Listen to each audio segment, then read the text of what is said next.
Miembro de la Academia Nacional de Medicina, es especialista en reumatología y medicina interna, recibió el premio Hipólito Unanue, es fundador y jefe de la sección de reumatología en el Hospital de la Federación Aérea del Perú, hizo su pasantía en el servicio de reumatología en la Universidad de Nueva Orleans y fue expresidente de la Sociedad Peruana de Reumatología y presidente de la Liga Panamericana de Asociaciones de Reumatología.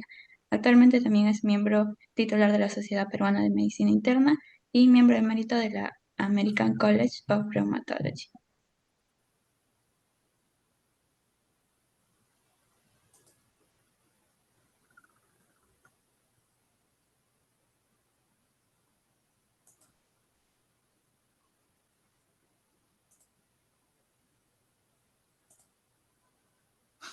Buenas noches. ¿Se escucha bien? Sí, doctor. Gracias. Muy agradecido por la presentación. Este tema es particularmente interesante porque creo que no hay ningún acto médico, casi ninguno, mientras el paciente esté consciente que en general no tenga dolor, es una de las primeras, si no la más frecuente causa de consulta. Vamos a hacer una visión panorámica de lo que es el dolor y luego veremos el proceso que implica diferentes pasos y para terminar, una de las condiciones de fisiopatología más importantes, prevalentes y que permite un repaso rápido de lo que es la fisiología del dolor en este curso de fisiopatología. Mi saludo a la promoción 2021 y mi agradecimiento y reconocimiento por el esfuerzo que significa llevar adelante una vez más esta versión 29 de este curso de verano de fisiopatología que hacen clásicamente los estudiantes que han terminado su ciclo de ya introducción a la clínica inclusive y fisiopatología en el año anterior. Entonces, esta es nuestra agenda, la definición del dolor, el proceso nociceptivo, comenzando por los estímulos, los nociceptores, la transducción, la transmisión a vías superiores, el camino inverso, que es la modulación y la percepción, terminando, como les decía, con la fibromialgia.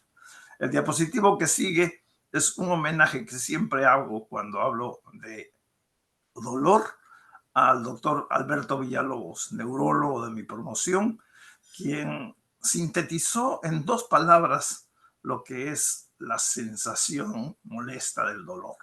Además, quiero agradecer a los doctores Cristian Carpio Bazán y Edgar Rojas Huerto, de quienes he tomado varias de las diapositivas redactadas de una manera distinta, pero muchas de las imágenes que ellos emplean en este curso tradicional.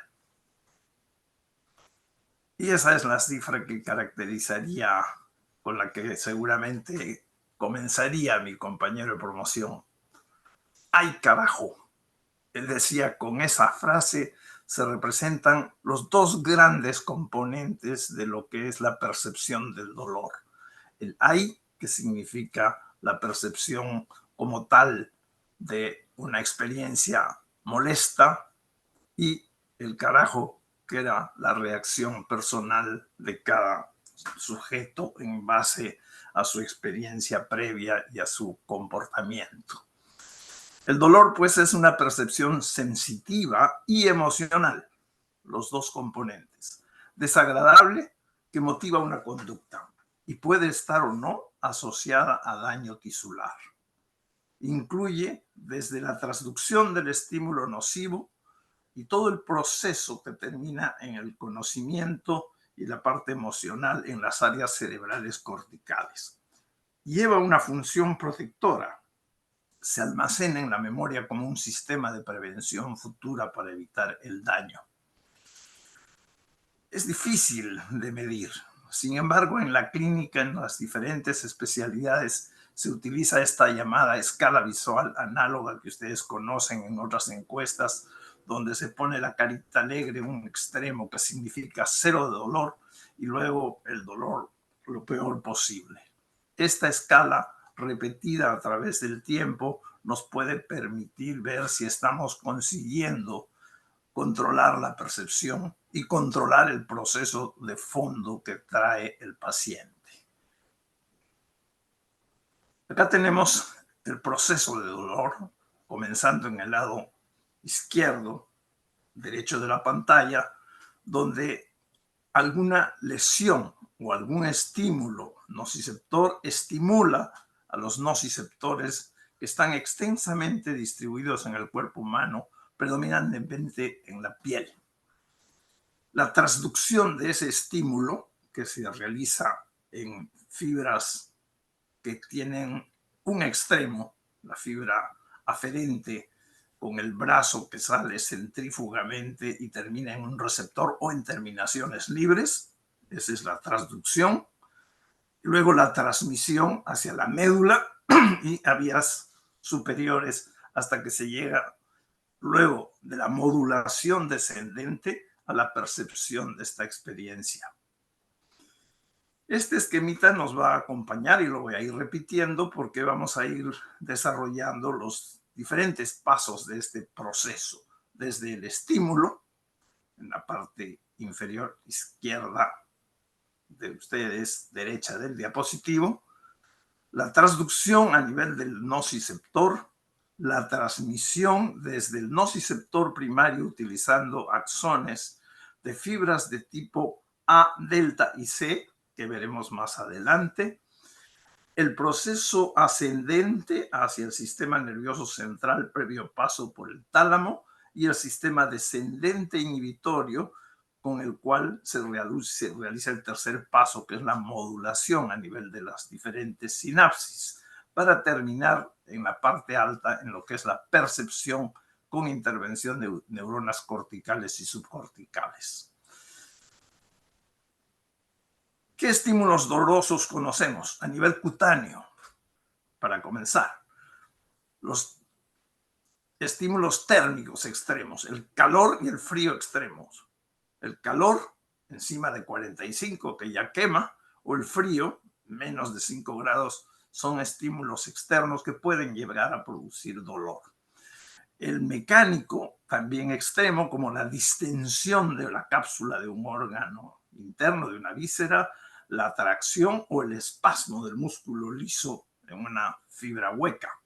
O químicos, como todas las sustancias liberadas por lesión o inflamación tisular, entre las cuales solamente ponemos dos ejemplos, bradicimina, prostaglandina E. Receptores o nocireceptores en la piel. En principio diríamos receptores. El 1, las terminaciones nerviosas libres, de las cuales ahí se calcula 4 millones de puntos dolorosos de estas terminaciones y que están ubicados en la capa profunda de la epidermis, o sea, casi entre la epidermis y la dermis, en la llamada capa de Malpighi. En algunos lugares, hasta 200 de estas unidades concentradas en 1 centímetro cuadrado. Son verdaderos quimioreceptores.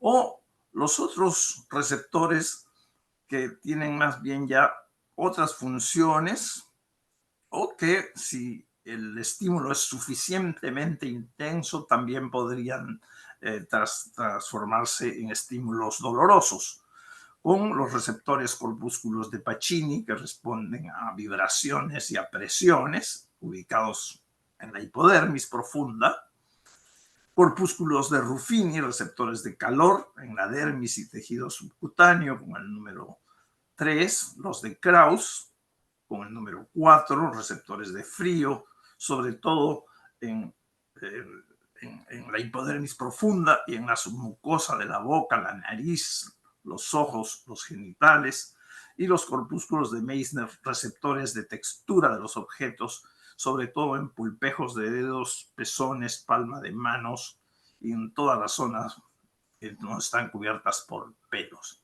Aquí se resumen entonces estos nociceptores, que básicamente podríamos decir son varoreceptores, receptores de presión o termorreceptores de variaciones extremas, y las terminaciones libres, verdaderos receptores de dolor.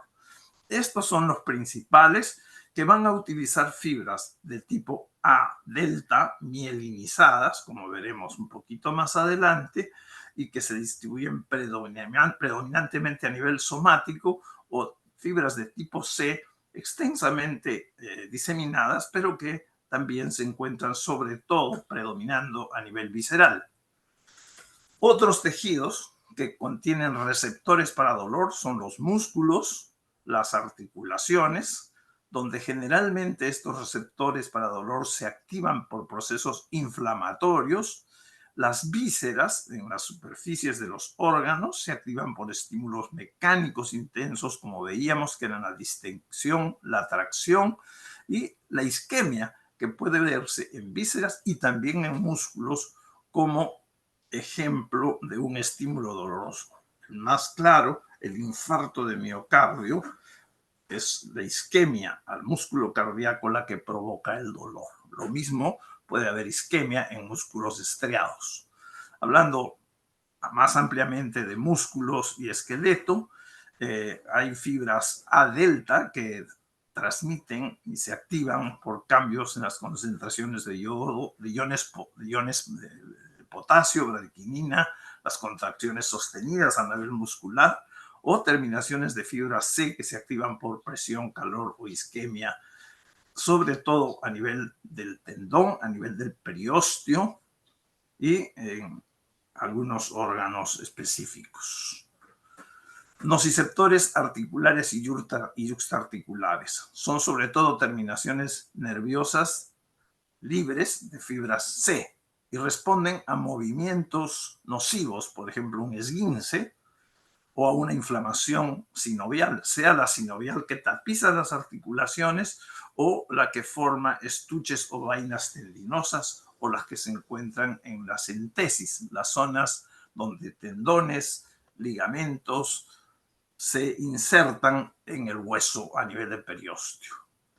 Nociceptores viscerales, terminaciones libres de fibras de tipo C, respondiendo a isquemia, ya dijimos, a espasmos en el músculo liso, por ejemplo, el cólico renal o el cólico biliar, el trabajo de parto. Esos espasmos del trabajo de parto son también mediadas captadas por transmisión, por fibras en las terminaciones donde están los receptores de fibras de tipo C, la distensión de órganos huecos, estiramiento de tejido conectivo y acción de enzimas proteolíticas.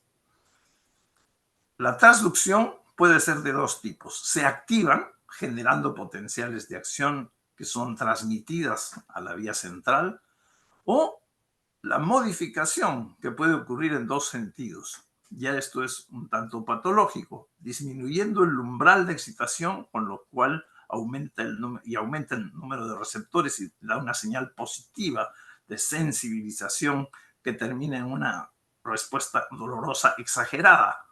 O al contrario, aumentando el umbral de excitación y disminuyendo el número de receptores, lo que hace que el paciente pudiera no sentir dolor, como ocurre en algunas patologías en personas de edad mayor. Pueden tener una peritonitis y sin embargo no hay un dolor importante. Modificadores de la regulación, mediadores químicos, aumentando la transducción, las sustancias que están en el cuadro, la mayoría prostaglandinas, leucotrienos, todas ellas casi vinculadas a inflamación. La sustancia P, que es liberada por el mismo receptor, factor activador de plaquetas, algunas interleuquinas, como el factor de necrosis tumoral, o cambios de concentración de iones, sobre todo incremento de hidrógeno y potasio, y reguladores negativos como el óxido nítrico. La inflamación, con todos los procesos y las células que ustedes conocen, pues es fuente de una serie de sustancias que actúan como estímulos sobre los receptores de dolor. Estos receptores van a hacer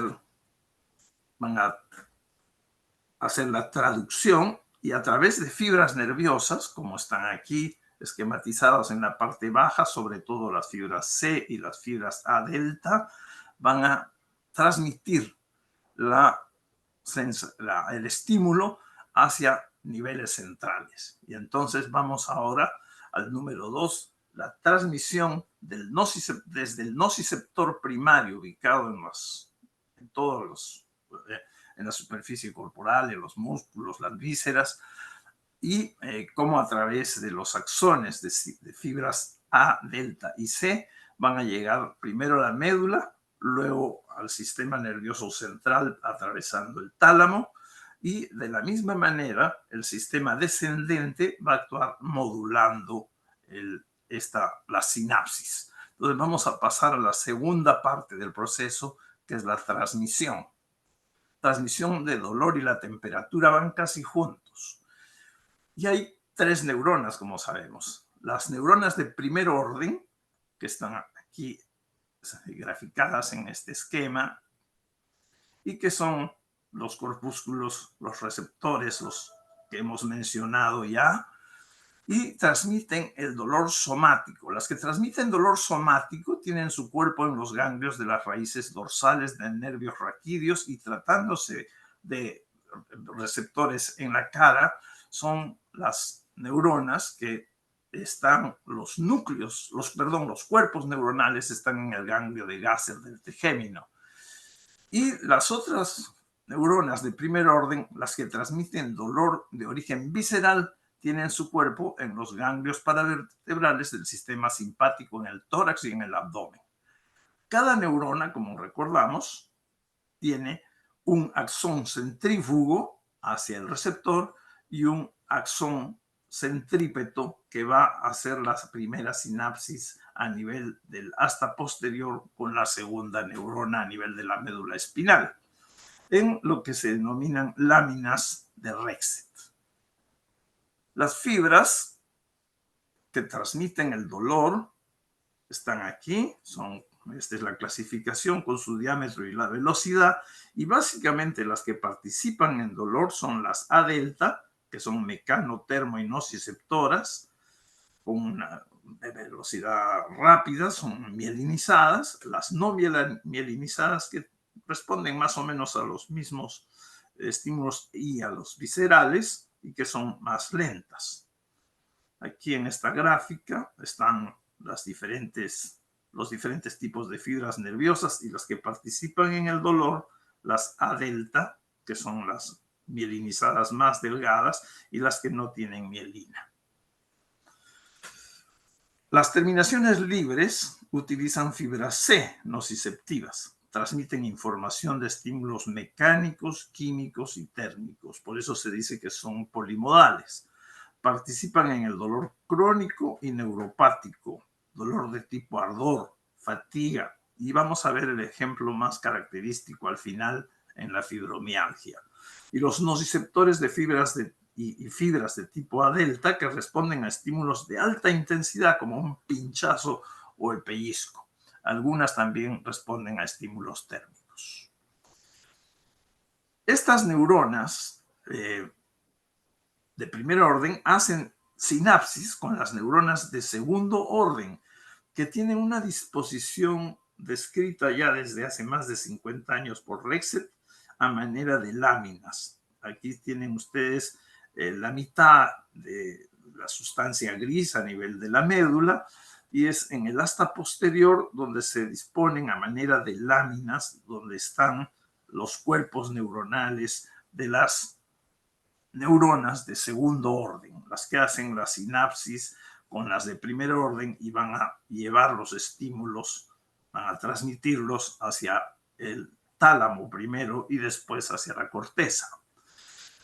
Sobre todo se encuentran estas neuronas que reciben a los nociceptores y hacen sinapsis con las fibras que vienen de los nociceptores en las láminas 1 y 2. Y hay de dos tipos, unas específicas nociceptivas y otras que tienen tanto específicas como no específicas. En las láminas 3 y 4 son neuronas que no reciben estímulos nociceptivos.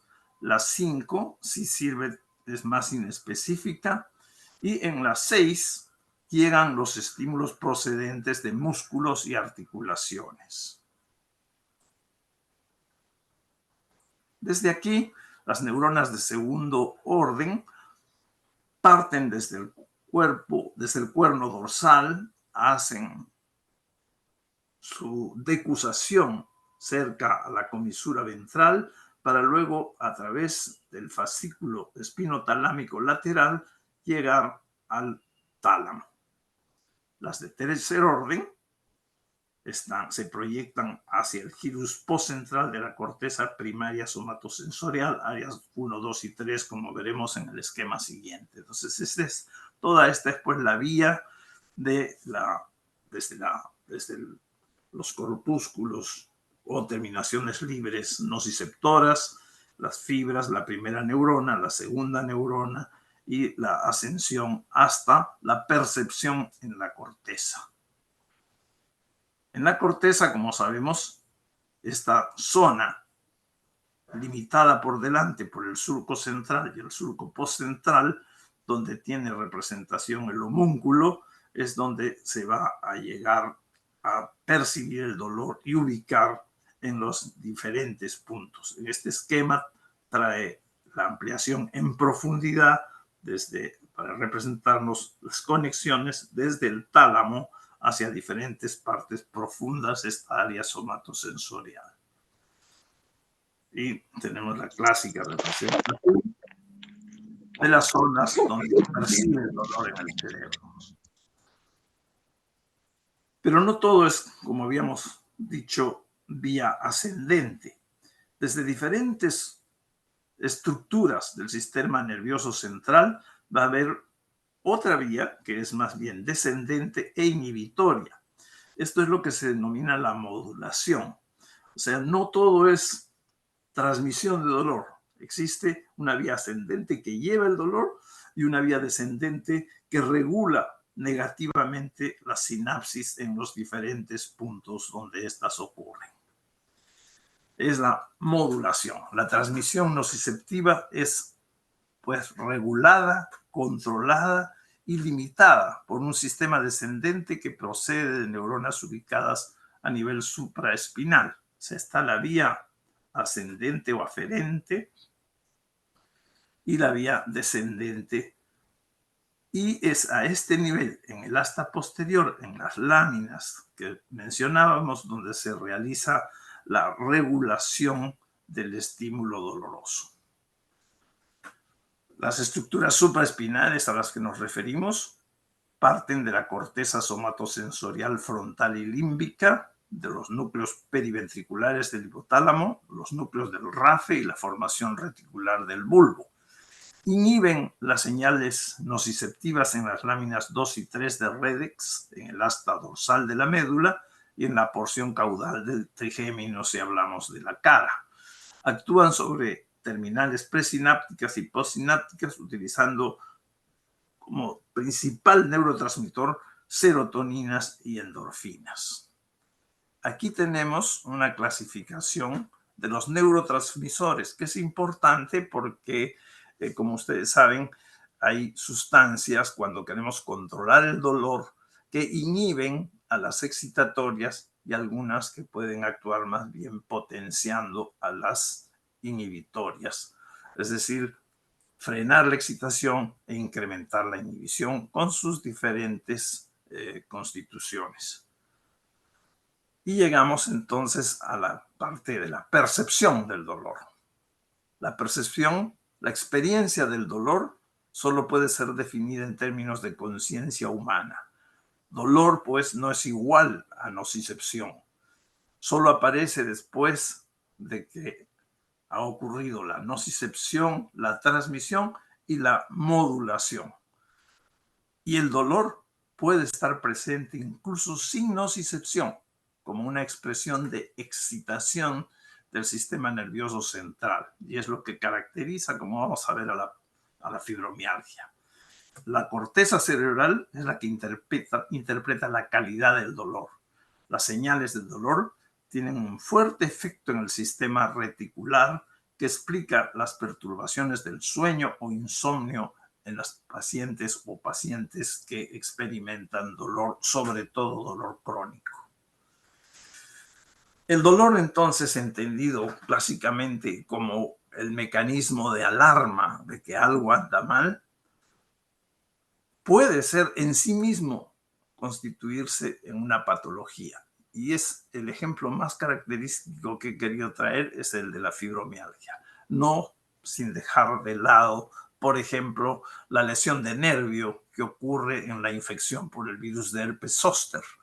Ustedes saben, el virus de herpes zóster da una lesión visible, eritematosa, con ampollitas en la piel, pero al mismo tiempo compromete y daña al nervio subyacente, sobre todo cuando el tratamiento antiviral no es instalado precozmente. En ese caso, no hay ningún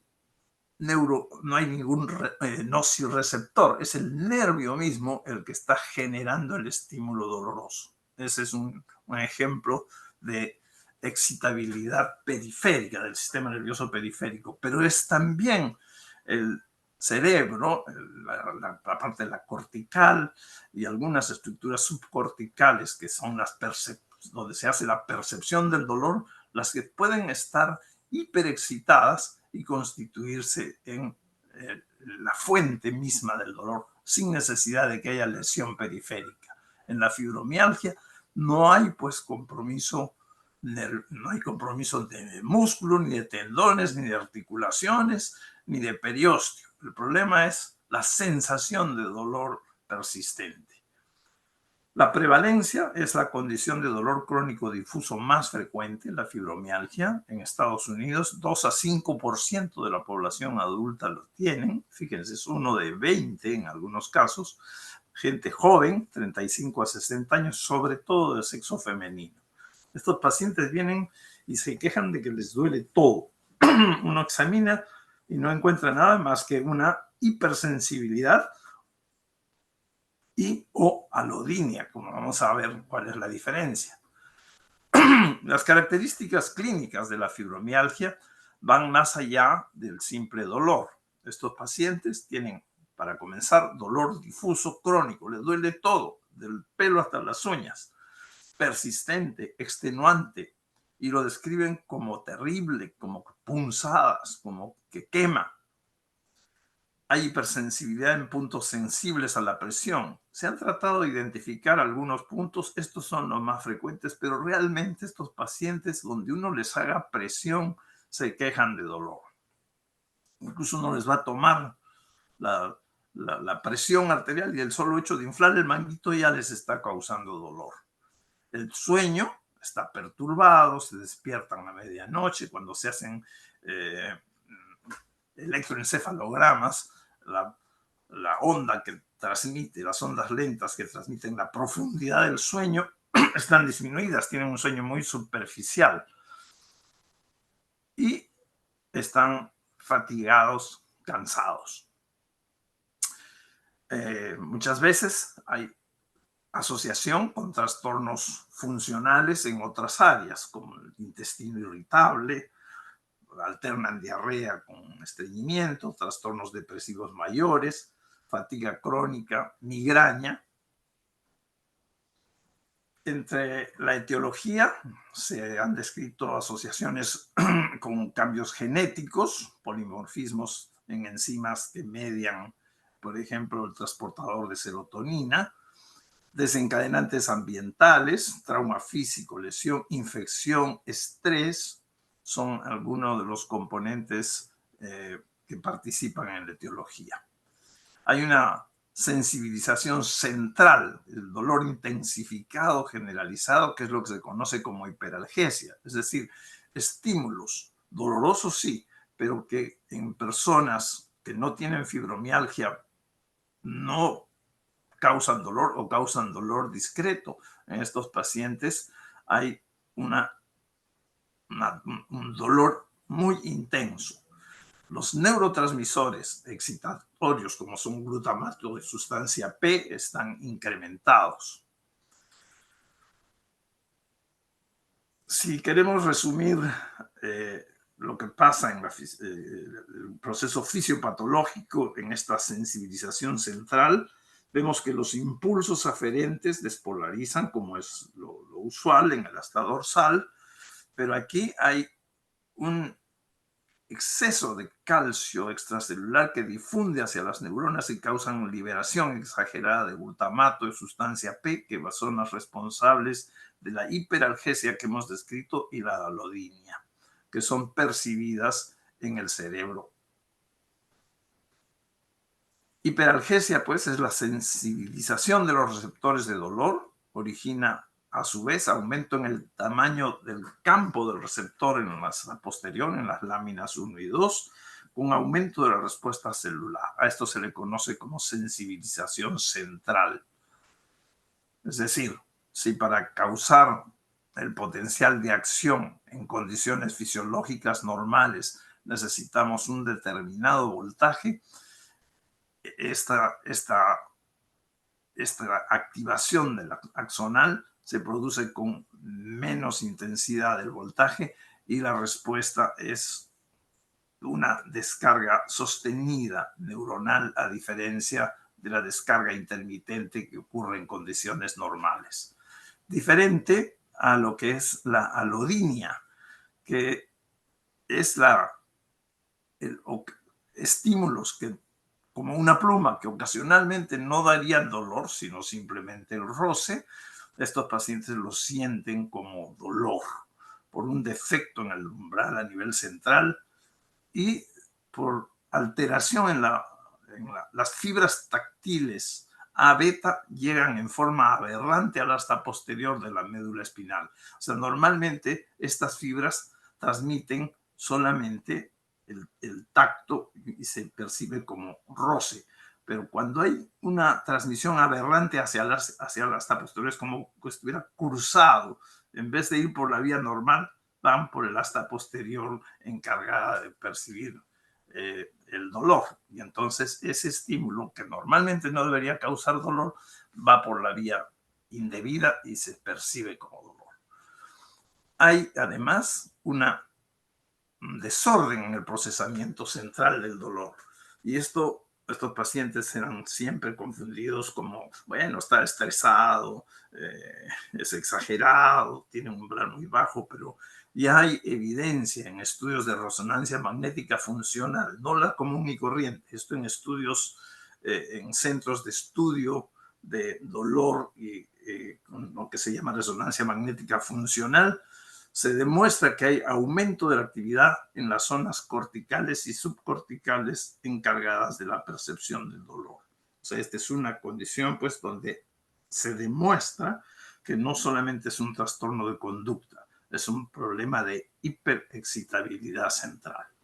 Bueno, quise ponerles este ejemplo de la fibromialgia porque se presta bastante a explicar la fisiopatología del dolor, que en su parte fisiológica ustedes conocen perfectamente por sus estudios de fisiología y anatomía.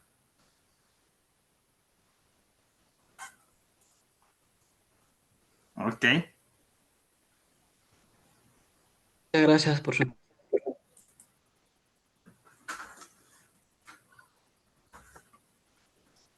Sí, no escuchó.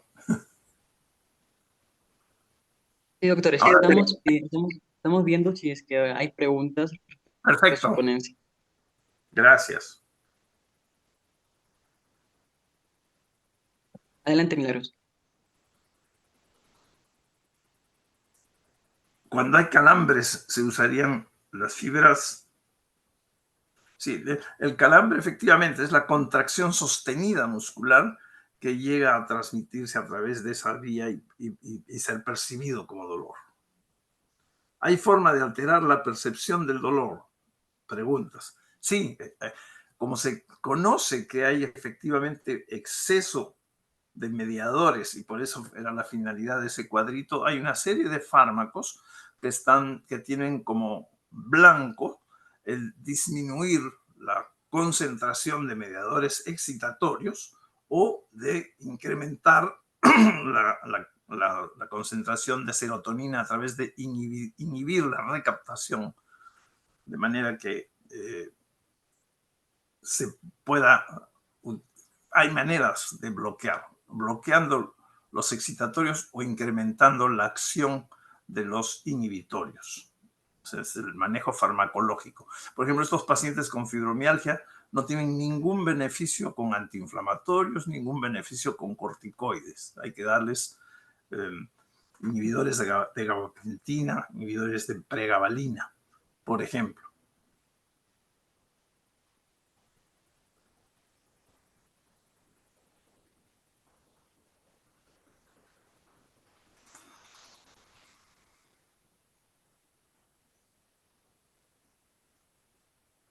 Milagros, puede hablar. Ok, buenas noches, doctor Juan Angulo. Muchas gracias por su ponencia. Realmente ha sido bastante interesante. Tengo una consulta. Como futuros médicos tenemos que estar muy prestos a lo que nuestro paciente nos menciona, por supuesto. Y muchas veces he escuchado mencionar acerca de, por ejemplo, incluso a mí misma, cuando han dicho en el centro de salud, tienes un umbral del dolor muy bajo, como que no soportas el dolor. ¿A eso se refiere o se traduciría a lo que es la alodinia? ¿O está mal dicho? Si es que en algún momento nos queremos referir acerca de eso.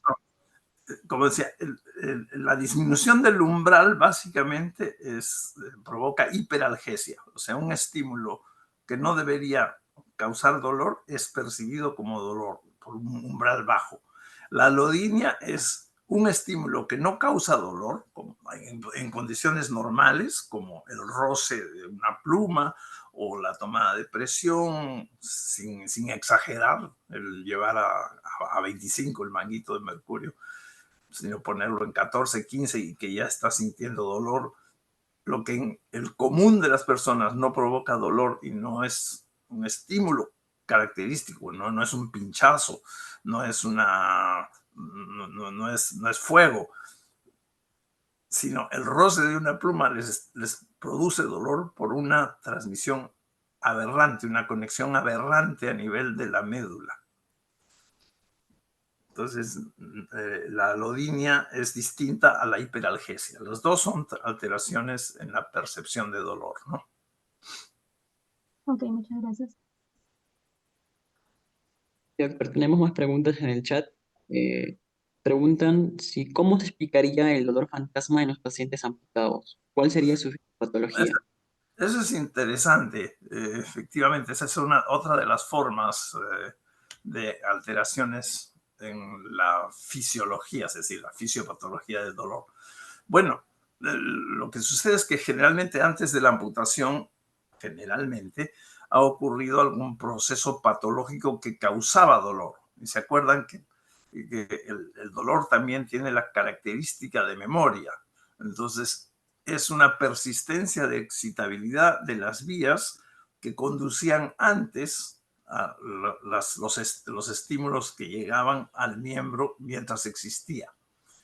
Desapareció el miembro, pero las vías que utilizaba esa parte de la extremidad para, para llegar a desencadenar dolor todavía están activas. Así se explica la presencia del dolor del miembro fantasma. Incluso no solamente es dolor, sino sienten, a veces sin dolor, sienten, se quieren rascar la pierna o quieren ponerse la media en el miembro fantasma porque todavía lo sienten. Son las vías que quedan todavía activadas. En las personas alcohólicas, ¿el umbral del dolor se altera? Bueno, el alcohol característicamente altera el umbral en forma, yo diría que aguda, no sé si en forma crónica, neuropatía por alcohol.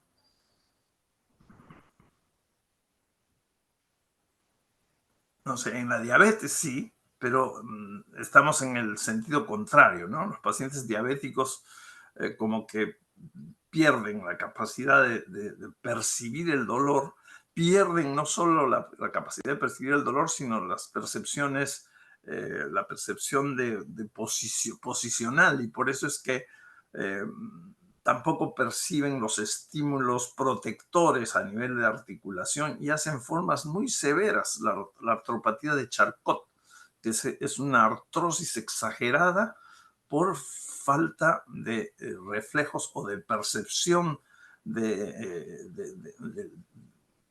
de localización de las extremidades, del impulso y del peso que se impone a las extremidades. Por ejemplo, es muy frecuente en rodillas. No sienten dolor y están caminando con paso demasiado intenso que va dañando estructuras articulares. Es la artropatía de Charcot, característica no solo de la neuropatía diabética, sino de diferentes formas de neuropatía periférica.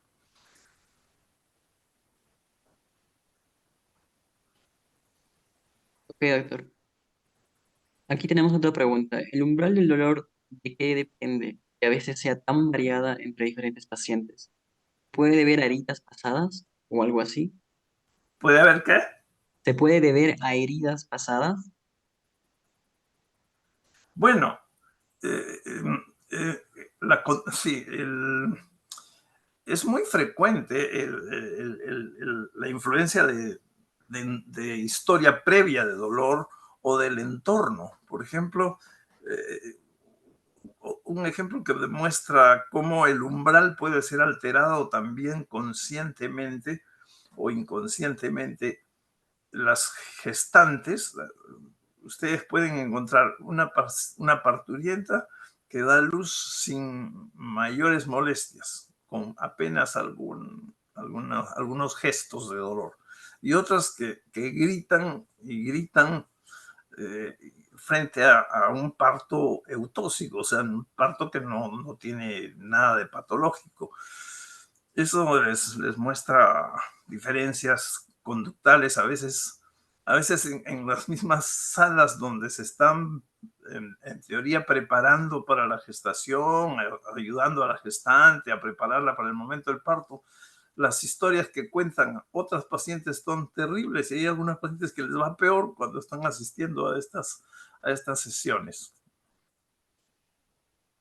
Influye la experiencia previa o lo que le cuentan sobre lo doloroso que puede ser una situación. Por eso es que es cuestión no solo de diferencia de estímulo, sino también diferencia de percepción. A los niños les dicen, por ejemplo, cuando les dicen a los niños, como te portes mal, te voy a poner una inyección. Después, cuando son más grandes, apenas ven la jeringa y ya están quejándose de dolor.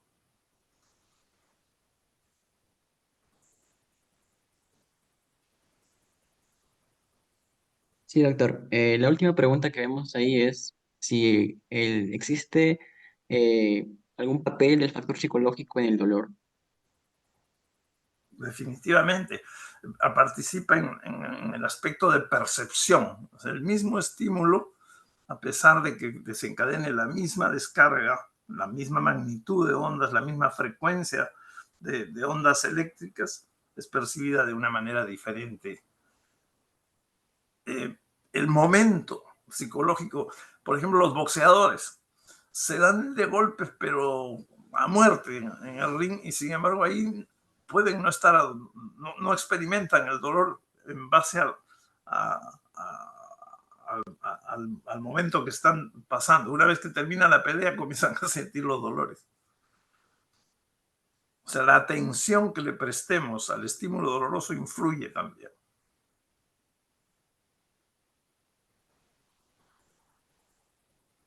Claro, doctor. Tenemos otra pregunta. ¿Cómo es que en algunos casos los dolores se pueden irradiar a otras zonas? Ok. Sí, es interesante esa pregunta porque podríamos decir, en cuanto al dolor somático, hay el dolor localizado, que me duele donde está la lesión. Hay el dolor irradiado, que es el que sigue generalmente la trayectoria de un nervio. Por ejemplo, la presión de una raíz nerviosa por una hernia de disco no va a doler solamente donde está herniado el disco, sino a lo largo de todo el trayecto de ese nervio. Por ejemplo, desde la región lumbar, si es una hernia de L5S1 o de L4, L5S1 es el ejemplo más clásico, va a dolerle todo el trayecto de ese nervio. Se llama una irradiación. Y es diferente al dolor referido. El dolor referido, por ejemplo, cuando hablamos de infarto de miocardio, el paciente puede sentir el dolor a nivel de la cara medial del brazo o en la parte posterior del tórax, entre la escápula y la columna vertebral, o el dolor de la vesícula por un cólico vesicular sentido en el hombro derecho. Eso se explica porque diferentes terminales nerviosos confluyen para formar después un solo tronco nervioso que llega al mismo sitio en el cerebro. Es decir, en el cerebro llega el estímulo y no tiene la capacidad para discernir muy claramente si viene de una víscera o viene de la parte somática, donde a nivel de inicio de los nociceptores están separados, pero luego comparten la vía de conducción común hacia las estructuras centrales. Entonces hay dolor localizado, dolor referido y dolor irradiado. Irradiado a través de un nervio. Y dolor referido a una zona distante que no tiene nada que ver más que una inervación común en sus orígenes, o separada en sus orígenes, pero que termina en un punto o sí en una vía común al final. Gracias, doctor. Tenemos otra pregunta. Más que nada le pide un comentario sobre el síndrome regional complejo doloroso. Uh-huh. Sí, en general eso es un dolor que se acompaña de otras manifestaciones simpáticas, por ejemplo, sudoración en la zona que duele. Se llama algo neurodistrofia. Hay dolor en la zona afectada transmitida por la vía común de las fibras que hemos conversado, pero con un reflejo simpático. Se llama así también, dolor simpático reflejo. Eso es lo que se refiere el dolor complejo. Ocurre, por ejemplo, en pacientes que han tenido fractura del radio distal, se les enyesa por mucho tiempo y la inmovilización va creando reflejos y luego tienen dolor, no solo en la muñeca, sino también dolor en el hombro, a pesar de que el hombro no haya sido inmovilizado. Se llama algo neurodistrofia. Gracias, doctor. Tenemos otra pregunta. ¿Existen los dolores sin causa aparente? Y si es así, ¿a qué se debe? ¿Dolores sin causa aparente? Sí, doctor. ¿A qué se deben? Eso es por hiperexcitabilidad central. El ejemplo que les puse era el de fibromialgia, que es el más extendido, el más conocido, el más estudiado, donde por más que le busquen lesión periférica, no hay lesión periférica, pero hay dolor. Es por hiperexcitabilidad central. Es un problema de percepción. Claro, doctor. Otra pregunta dice si a la migraña se le considera un dolor crónico. La migraña, sí, es más que crónico, es periódica. Y la migraña obedece a un mecanismo que es el de vasodilatación arterial.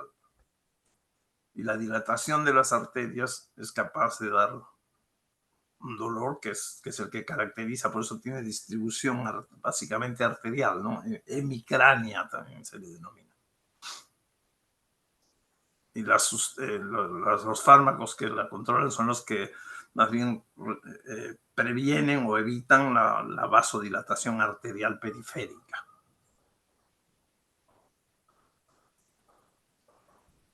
Es un dolor por mecanismo de dilatación vascular localizada.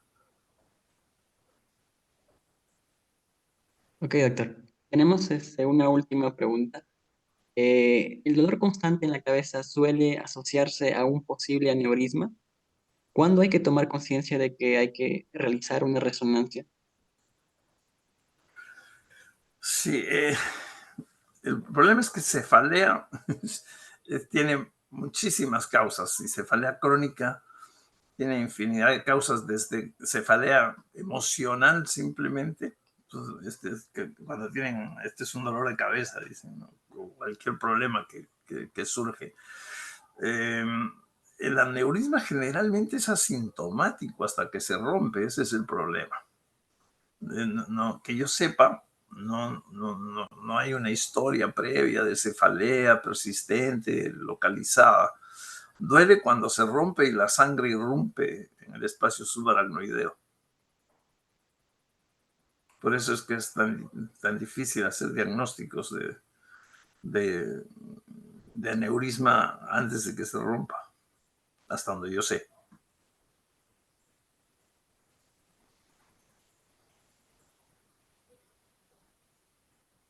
Doctor, creo que ya no hay más preguntas y si en caso las hubiera ya les voy a pedir a los participantes que nos las envíen a nosotros y nosotros les hacemos llegar a ustedes. Muy bien. Queríamos presentarle un certificado de reconocimiento por ayudarnos como asesor y como docente en esta 29ª edición del curso de fisiopatología. Ese certificado está a nombre de toda mi promoción y a nombre de todo el comité organizador del curso. Estamos muy agradecidos con usted y esperamos verle en su siguiente ponencia, que sería ya en el capítulo de reumatología. Muchas gracias. Agradecimiento a toda la promoción y al comité organizador, en particular a Pierangeli y su compañía, que también me visitaron para la parte previa a la difusión del curso. Saludos. Muchísimas gracias, doctor. Buenas noches. Buenas noches. Gracias. Muchas gracias.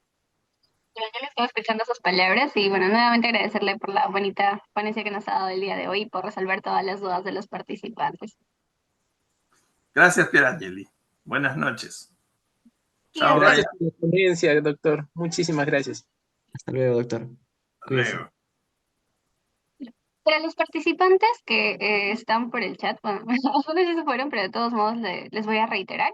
Con el tema de las asistencias, el enlace hoy día se ha pasado en las 3 teorías durante 15 minutos cada una. Para los siguientes días, y para que no sea un proceso tan engorroso con el llenado, igual se va a convertir en las 3 teorías, así que no hay problema, pero la asistencia va a contar para todo el día. ¿Qué quiere decir? Si yo marco la asistencia en la primera teoría, ya no debo preocuparme por marcarla en la segunda o tercera teoría. De todos modos, para los que reingresen o tengan problemas de conexión, como fue el caso de hoy, se estará reenviando de igual modo en la segunda o tercera teoría y tendrían la posibilidad de llenarlo y que se les considere la asistencia del día. A partir de ahora, las asistencias se van a considerar por día, pero se van a mandar en cada una de las teorías como lo dicta el sílabo. Entonces, solamente era un comentario para que estén al tanto. Igual les vamos a compartir las grabaciones y el material de hoy en la plataforma. Y eso sería todo por ahora, chicos. Cuídense.